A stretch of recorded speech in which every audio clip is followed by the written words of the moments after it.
How you doing, guys? This is JP Sarri once again. I'm coming to you with another review, and this time I'm going to review um, an omnibus that I've been actually wanting to review for a very, very long time. It was a must for me to have The Mighty Thor by Walter Simonson. Of course, a lot of people are asking outrageous prices for it. You're looking around people asking for $200 on the aftermarket. That I think, even though it's a great book, I don't think I want to shell out that type of money for one book. So I decided to ask the question around. I went to different forums, I went to Facebook groups, and I was asking around. A lot of people were telling me, hey, it's going to be hard for you to find it. But, like always, I always say this is important for you to make connections with people and make friends. A great friend, in this case, a member of one of the forums, he goes by Mr. Stay Puft. He was very kind. He actually reached out to me and he says, hey, dude, I have it.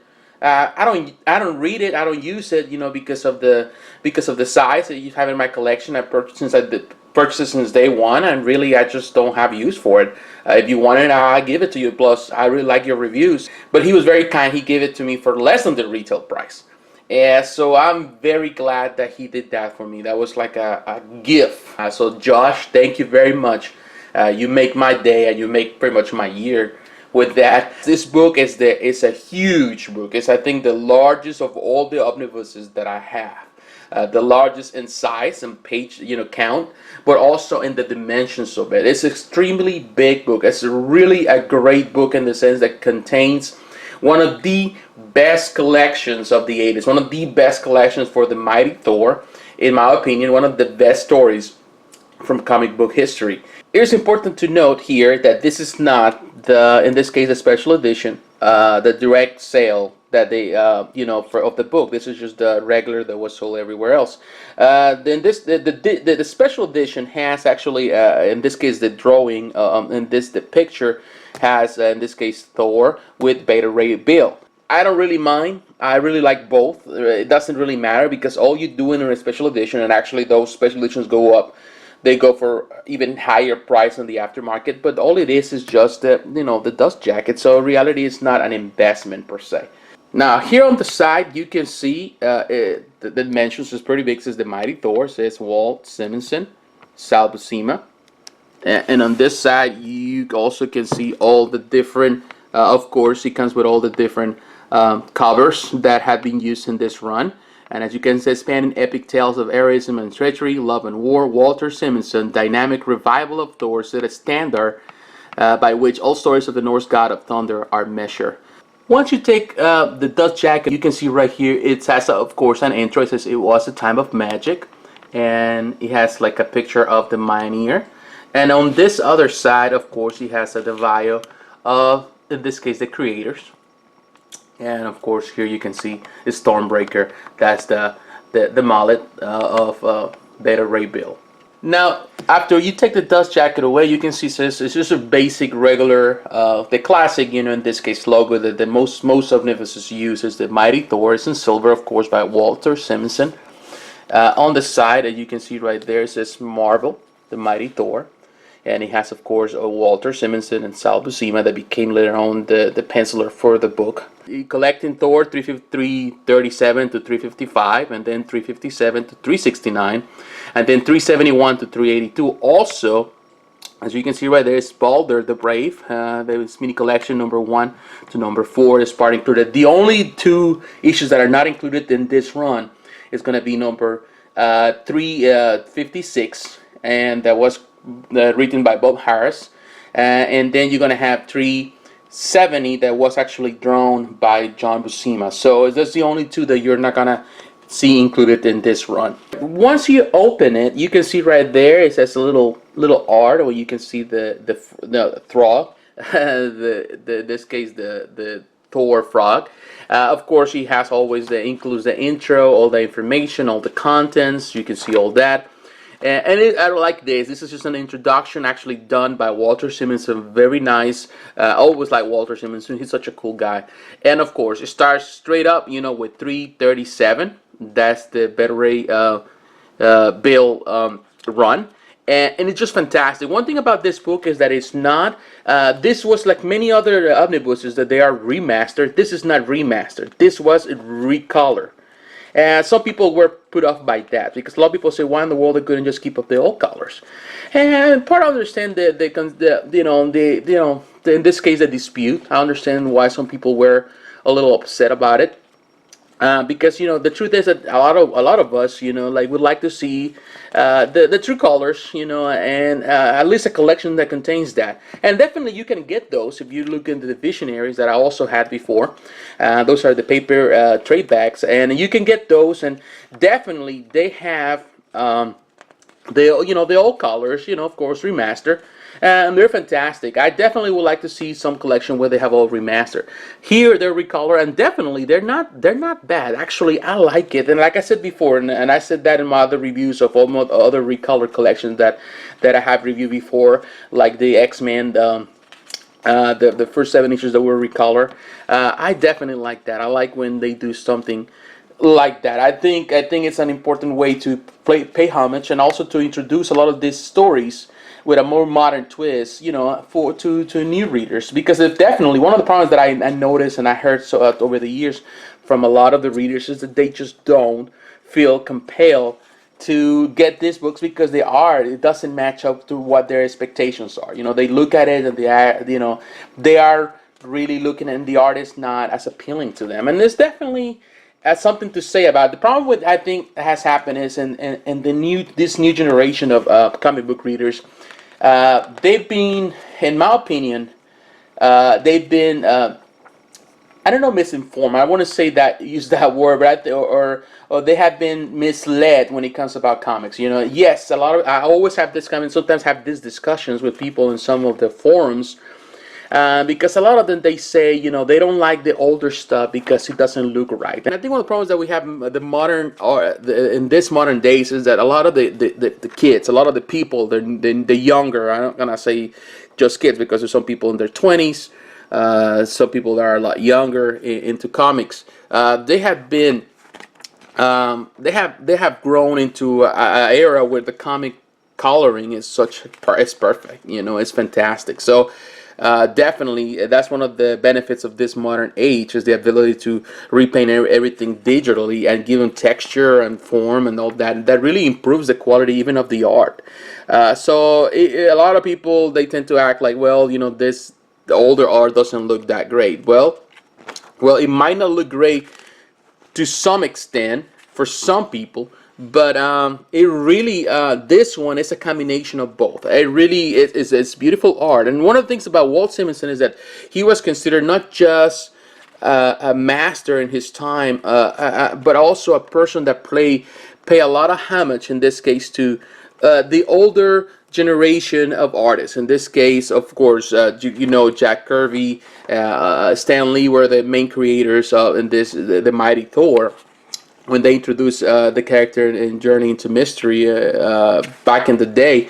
So definitely, as you can see, they were really important for the character. They were important for the book they created. Then there were so many great artists through over the years really drawing the character. Sal Buscema is one of the most famous. Neil Adams was there too. A lot of people were so involved into the character, into creating the character, into doing part of the character. Everybody put a trait of it. Everybody did something important for the character, and that it was really a fantastic time. So when in this case Walt Simonson came and he was very young, he took over. He really had to give. It was really hard to follow in the footsteps of some great artists. So really did. I think one of the greatest benefits of having Walt is that he was unapologetic about it, and he was really having fun with the book. Like he mentioned many times before, he was a fan. He was a fan of in this case Thor, since he was a young man. He was back in college when he was studying for geology. He was studying in university. He was really into comic books back in the day when really Marvel was still small and it was not producing many books. There were probably only 11 books produced by Marvel in those days. So Thor was one of them, and he was a fan of it. He loved, not just that, he loved the ancient Nordic mythology. And I think during those days, actually, he created, he was in his early 20s, so he created, look at this monster. Fantastic. Wow. Like the colors. With the new colors, it looks terrific. And, definitely, it is a lot of vivacity. The book looks very alive when you look at it. The Walt was definitely a great artist, and still is, because he's still around. I'm sorry if I sounded like he's gone. He still is, and he does great art too. He has a big follow-up, a lot of fans. But yeah, going back to what I was saying, trying not to lose my train of thought, but it's, of course, looking at this art, I'm just impressed every time I look at this book. Every time I open these pages, every time I open any pages of a comic book, of my favorite comic books, I always get really kind of sentimental in one way. But definitely, it's just seeing this art, seeing the power of it, seeing how the comics have evolved, and definitely always go back to the old thing. As you can see, Malekith, the curse. The new coloring really makes this pop up. Definitely it does.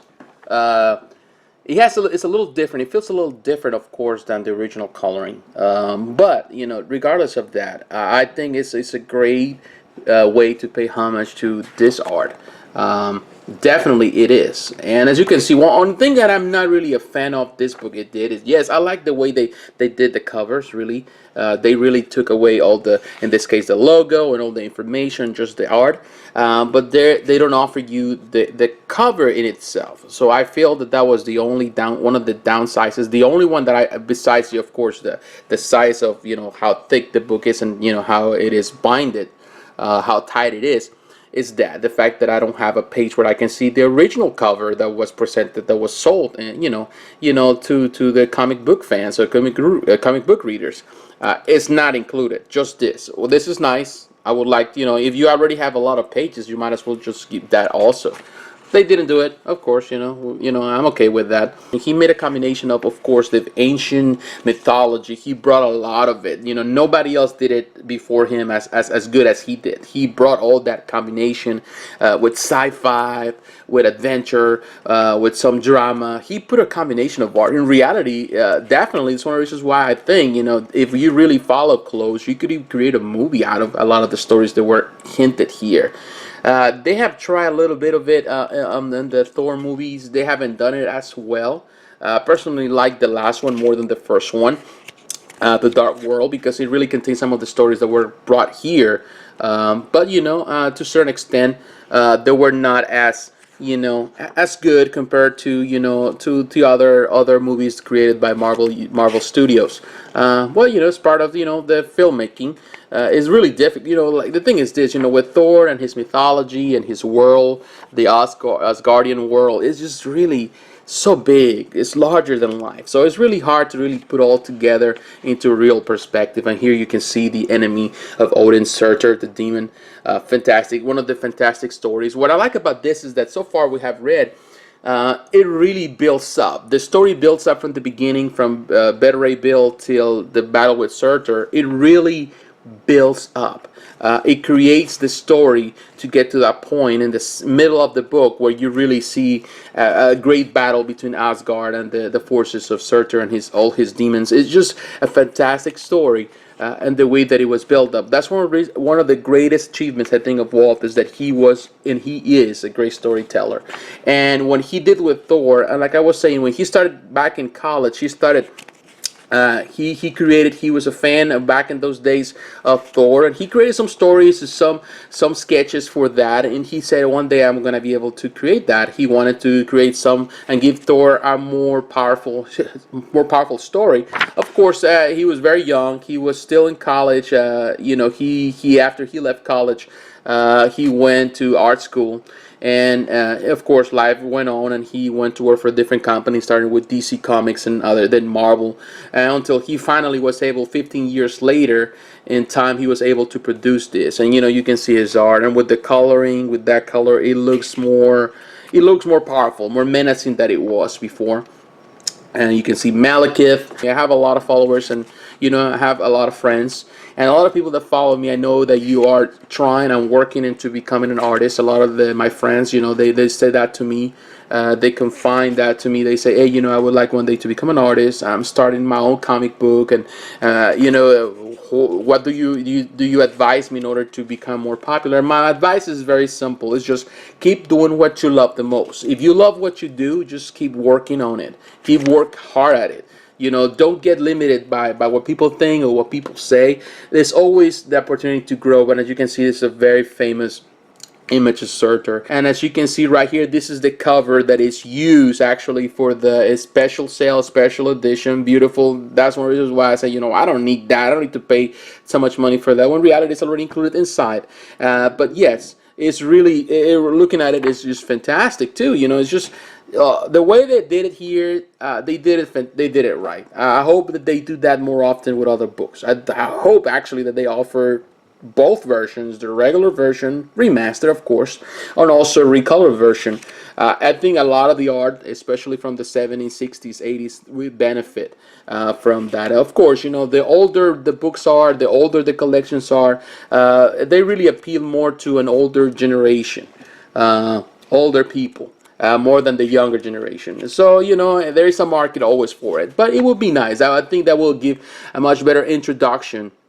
And look at Thor, really powerful and mean, and holding the Mjolnir right there. It's just fantastic. Like I said, the way it was done, it was perfection. For me, it was the best. The best. I think, Walt Simonson, by this time, he just, not only, and that's one of the great things about Walt, he's not only drawing and doing the art, he's also writing the story all along together. Just a few artists in the world are able to do it, and are able to do it that well as Walt Simonson. He did it great. I think there has been many cases where a lot of artists become writers, and their books are okay, their stories are okay. It's not their forte, but they do it regardless. But yeah, but Walt was different in that sense. He was good at it. Not just that, the language he used, and of course, Thor's always have that like Shakespearean type of English that it really completely, it's not really historically correct, if you can consider it historically correct. Of course, Thor is just a mythology god, but it was created by, in this case, by the Vikings and the Nordic, tribes, and definitely through all the Celtic tribes. He combined all that mythology into one, and of course gave him this English, old English, like you read in your Bible, or the Shakespeare books, or all those books from that era. And he brought that. It's a delight to read it, even though it's historically incorrect. But it's just a delight to read it the way that he did it. It's just fantastic. That's one of the things about back in those days, in the 80s, in the early 80s. You can see that there's a shift into comics. You're gonna see more darker comics coming into play. Of course, you see Daredevil with Frank Miller, and you're gonna see other books coming later on. It's a different time where there's a shift into comics. He still holds to the traditional type of comic stories, of course, but he gives more meat to it. He has more meat. It makes it more powerful in the story wise, because he really combined the mythology. He really did it well. While many of the past writers of the book failed to do it that way, he really gave more like a comic-y sci-fi type of feel to the book. Walt, he gave the mythology feel to it. He gave the book that really the signature that will really define the character unto this day. What you see now on the movies, what you see now when you read in the new comics, everything that you get from Thor, everything started at some point, or was reshaped at some point by Walt and his story, and the time that he spent in the book. And you can see Hela, and then he switches. It goes. You can see here's a mirror, and it goes to the story. In this case, Balder, in this case, the Brave. And he goes to his personal connection, what he is with Carnilla, actually in her kingdom. It's fantastic. I like the fact that it was also written by Walt Simonson. And I really like the idea that it's all this introduced, that it's put in there, that it's not just it's not missing because it's part of the story. It really plays with the story. It really does a fantastic job, and as you can see, fantastic the way she was drawn. You know, very beautiful right there. Even though she's evil, you know, she has a really an affection, and she's in love with Balder. And part of this plays out pretty well, the relationship. And here is when, you know, Thor has to go to hell, really, to reclaim some souls. And this one of my favorite, in this case, part of this collection is this one. I think it's one of my favorite battles, and I think you can see the executioner that for a long time was just an enemy. He becomes a brave, really. He becomes a hero in the story, and we can keep on going. They're going through all those battles, and this fight, of course, he had to fight Hela, and he, you know, in this case, Thor gets hurt. But definitely, and as you can see, this is the one classic cover, really, one classic story number 362. And you know, one that I highly recommend. This is one thing about it is the struggle, the way he wrote it down, the way Walt took the time to write the story and to create the art. It really complements each other to a hand. You know, it's so perfect. It is fantastic the way he did it. And looking at the executioner taking the front seat and becoming a superhero is one of the most amazing parts of this story. And I love the way it finishes. It finishes Scourge, his ballad. It finished with a song, with a poem. And you know, I'm not gonna read it to you, but it is a fantastic way to finish the life of, you know, of a character in a story. This is the way he did it. This is something that Walt did, and he was a master doing. Is that he was able to create a tale. You know, not just a story, but a tale. A mythological tale of great expansion, of something that really reaches higher than any other story created for Thor prior to that and after that. Because I have read some of the new Thor stuff and I like it. I think the most recent Thor stuff is being great. Some of the great stuff that has been done. But in my opinion, I think nothing can surpass what he did. And here you can see Curse, one of the enemies that then became a friend. But he's a powerful foe. And as you can see right there, Thor discovering in this case, his face because he was hurt in hell by Hela. The reason why he had to let his beard grow later on in the story. And it has become a signature also feature of Thor in some of the older stories. That's something that you can see. And this is a very popular story when Thor, in this case, gets transformed into the Throg, the Thor frog. And this is one of the most recognized stories and funny stories, and it's definitely a powerful story. This is the one thing about I can say Walt is that he creates so many different. He gave so many different stories, different colors, different ideas to what he did here. There was a lot of new things that, you know, every single issue was something a little different. It was a deviation from what you expected. He kept you entertained. Adventures, all these things that he put all together, he did it so seemingly that it looks fantastic and it's fine and it fits perfectly. You can even forgive all the things that he did wrong. It can be forgiven. All the things that were not accurate, you can forgive because the way he put them together really, really fit together, like they were meant for each other. As you can see, the powerful Throg, and there is Loki looking at it, and as you can see. I don't know. Just looking at it, it's just fascinating. For me to do this review sometimes is a little hard. It's, you know, because the truth is, sitting down to look at it, and I've tried to stay within the time frame, trying to stay at least within 30 minutes.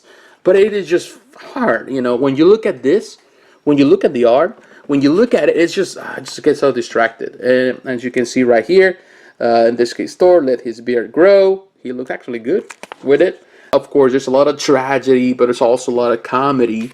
There's a lot of good things happening within the story. And actually, I think this is Sal Buscema already in charge of the art. This one, Sal Buscema already taken over. he's already doing the art. And I think Sal Buscema, as long as the art continues to move, as long as we see every single issue, and you can see more issues coming, you can see Sal getting better at it, getting much comfortable. And he said many times, and he was asked the question how it was to work with Walt, and he said that it was one of the funnest things he ever did. It was really fun because Walt was the type of person that he just created stories that they were fun to really draw. They were full of imagination, full of power. They were fun, and he was definitely on board. He said, "I really enjoy doing this art with him." I like this cover. It's very fun. This is the part where I said the combination Walter put a lot of sci-fi and some type of horror thing into the story. He did all kind of things. It's just like I said, of course, the first part of the book is the best part of the book. It really grows on you well. It really did. And then, of course, it started kind of deviating into trying new things. I think Walt was trying to create new adventures. They were not as big in scale compared to the first adventures, but they are very powerful. Alright, here you can see this is issue number 378, and this is a famous, very famous issue. This is a very famous, actually, armor of Thor. This is when Thor have to, because he was cursed by Hela, where all his bones will break after any fight, and he will never recover, and he will never die. He had to create, in this case, an armor to protect him against his enemies, and he did that, and of course, he created this, and it became an iconic thing. As you can see, Drummond gun. In this case, the World Serpent. Wow, and this is the part where the book really is a battle between Thor, and this is the Ragnarok, pretty much the end of the world, the Midgard Serpent. And here, this is when the book actually goes back, in this case, at number 380, that becomes really one of the last issues. When the art, in this case, was done in this Walt Simonson takes big part of this. I think Walt Simonson not just wrote the book, but also he went back to draw the book, and he drew it, and Sal Buscema just did the inking and some of the finishing parts. But yes, it's just humongous. I love it because what they did with this one is that they spread out, like the pages, like for example this one in 2 pages. So it really became a constant battle. It's one very dramatic battle. Definitely one of the highlights of the story of the run. Fantastic, and the art is so big, and it looks powerful and colorful now with this new colors, and it just great work. Definitely the way it was done, the way he did it, definitely pays homage. It really is a finishing act really for in this case Walt. He was ready really to quit the book, even though he was in a height, really in a moment that he was still successful. He could continue on for many years, and he could continue on with the story. But I think at that time he was already done with the story. He was already tired of it. He needed some time off, and that's what he did. He decided to do it, so he was getting close to it. But this is a very iconic story, and of course just another iconic number 381, and this is in this case the Thor with the destroyer armor, and this is really a finishing act. Here you can see the battle. In this case it connects with in this case with Secret Wars in some way. Really, it doesn't really matter because all you're seeing is this battle, and definitely one great battle when Thor takes over, in this case, the body armor of the destroyer, and that way he goes back to really hell, and that's what's going to happen in this issue, number 382. That is definitely the last one. He goes back to recover to recover really his body, and to seize the curse that was given to him by Hela. And definitely, this is a great finish move. Really, it's fantastic on the story. I love it, the art, the coloring, and as you can see, we have traveled a long way to get to this point. The story really finishes fantastic. It's really he gets an opportunity again to see in this case the Executioner. Fantastic that he is included in the art. As you can see, and gets an opportunity to go back to see Loki, and he gives him, payback. He breaks his arm for all the mischief and all the stuff that he has done, and it really finishes here. It's really fantastic. And here there is a writing where he writes about what the story. He gives an an intro. He gives an idea when he created the art, some of his first sketches, some of his art, just some of his ads, you know, pinups, and all that stuff. You can see very cool stuff. As you can see right here, this is like the corner box. The image is for, in this case, Walt Simonson's run. As you can see, this is what it was inspiration in this case for the Katavukia Thor. For those that are not familiar with it, here you go. Of course, here, definitely classic. All these are classics. Better Ray Bill, Trog, just fantastic. And there's more sketches. It has some good bonuses. This the only way you can see the original covers is through here in tiny little boxes. Like I said, I wish it was given to you. A few more pages wouldn't hurt. We already have a lot of pages in this book. And here more sketches. Balder, Better Ray Bill, Amora, and some villains of course. And then you can see Carnilla, beautiful the way he did it here. Definitely fantastic. Lorelei, Odin.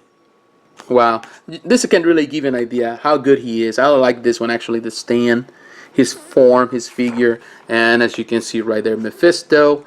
As part of some other covers, beautiful covers. Some of this art was given as, in this case, some pinups of this were given, and beautiful that you can see this pinup right here in color, and this without the color. Wow, it's magnificent. And you really look at it, it has a lot of detail. I love it when they give you stuff like this, when you get some extras. Some omnibuses, they miss that mark, but here you have plenty of that, plenty covers, plenty of extra goodies, and you know, things that you don't see anywhere else. They're all combined here. More information, different art that was used, that you know, that was used for the covers, for the art, for everything. Definitely fantastic. And here is just pretty much you know, in this case, what he expresses, what he loved about doing the book, and the fact that he would not do it again because it will be a lot of work to do it. Do I recommend this book? I would say yes, I do, but I don't recommend this book to everybody.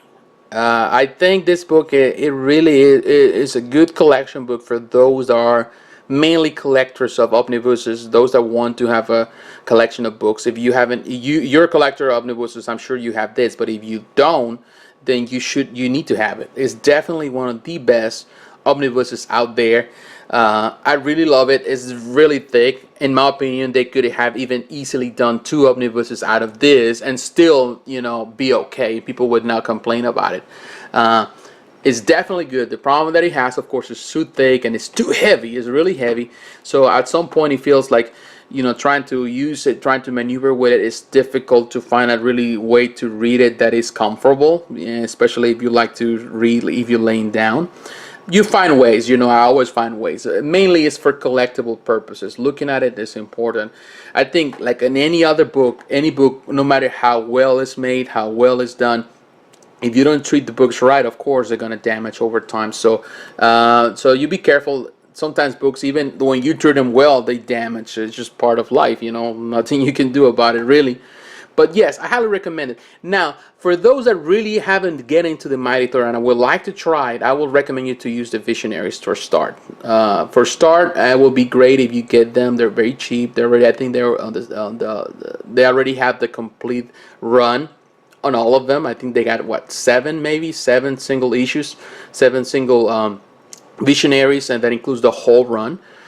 So I think, you know, if you can get that, it will be fantastic. It has the remastered colors. It is more manageable. It's cheaper to find everywhere, and that will be fantastic for you to really get into the story. If you're not a fan of that, if you just don't like trade paperbacks, and if you are into digital media, I recommend to that too. The whole run also is included on digital media. That's where I have it. That's where I read it the most, on the tablet and the phone. It's easier for me that way than having this. Of course, this takes a special place in my heart. It pretty much is going to be put away, and it's going to be there for my collection. Will they reprint it? You never know. They might reprint it or create a different version. You never know. You know, it's all about making money, and of course, Marvel is good at making money. They will produce some type of edition in the future, as for sure. So, you know, it's not reason to despair and trying to break the bank just for one book. It's a story that, even though was created in the 80s, it still reflects a lot of the Silver Age of comics. It really has a much better footing in the past than in the present. But even though to this day really is something that you can appreciate. I heard some people saying that they found it boring, but of course, if you grew up in an era where everything is more darker in tone, of course you're not gonna find the light on this. I do, because I grew up in an era where there was a lot of praise for the older stuff, and you know, I grew up with comics, older comics, so it was easier for me to appreciate this and to see it. And even after so many years going back and reading this, I can say that still holds its ground and is still a powerful story and the best story for Thor thus far. So once again, thank you for watching this video. If you have any questions, leave your questions below. If you have any comments, leave your comments. If you have any corrections, please leave your corrections too. Don't forget to follow me on Facebook, on my Facebook page. I always give a lot of good information. Follow me on Twitter, also I'm there. Follow me on Instagram. All the links are below. But if you watch this video and for the first time or you haven't watched my videos, just please like, please comment, please subscribe, and check my other videos. You know, as you can see, I not only review omnibuses or books or collection books, I also review collectibles, action figures, movies, and a lot of things that come to mind. So thank you very much once again for taking the time, and I'll see you in the next review. See you later, my friends. Have a good day, have a good afternoon, or have a good evening. Bye-bye.